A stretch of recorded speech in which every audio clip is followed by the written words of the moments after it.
Risk factors, dietary and clinical profile of patients with non-alcoholic steatohepatitis, NASH. A cross-sectional study. Ludwig et al. Coined the name NASH.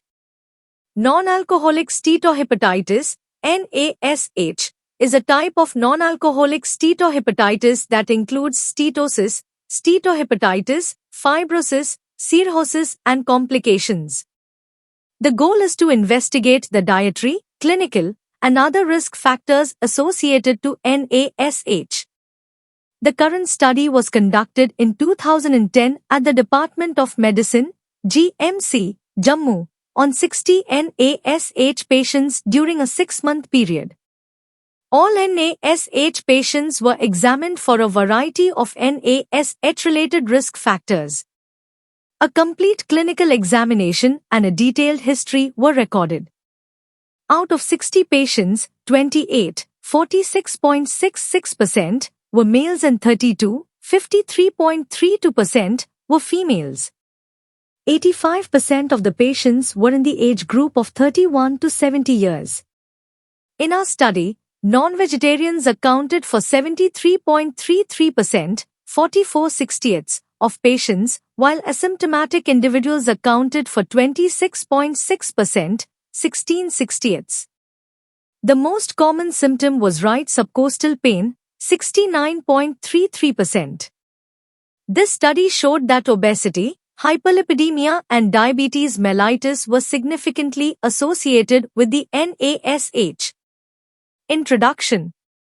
Non-alcoholic fatty liver disease, NAFLD, is a growing health problem that can lead to serious liver damage, including cirrhosis and liver failure. It happens when too much fat builds up in the liver without heavy alcohol use. NAFLD covers a range of liver conditions, starting with simple fat buildup, called steatosis, and sometimes progressing to inflammation and scarring. Known as non-alcoholic steatohepatitis, NASH. This disease can be hard to diagnose and treat because it often shows no symptoms in early stages and there are currently no approved medications specifically for it. NAFLD is very common, especially in people who are overweight or obese, but it can also occur in people who are lean. NASH, a more serious form, is less common but can lead to permanent liver damage. Men are generally more likely to have NAFLD, and the chances of developing it increase with age and unhealthy lifestyle habits. Doctors often define NAFLD as fat making up more than 5–10% of the liver's weight. And they use alcohol intake limits to help distinguish it from alcohol-related liver disease.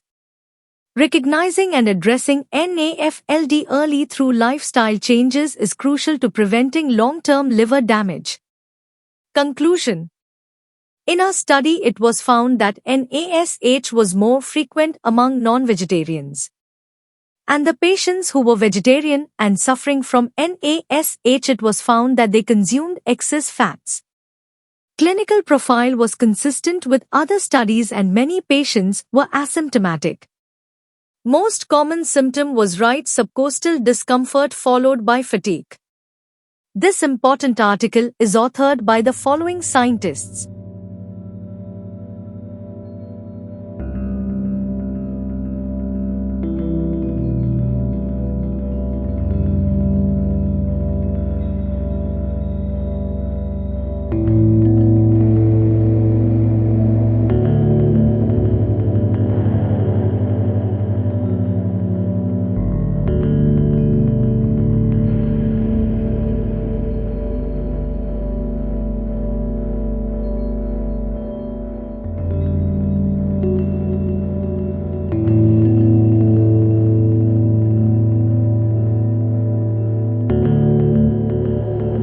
Thank you for watching this video. Please subscribe to our channel BP International to watch more videos in the fields of science, technology and medicine.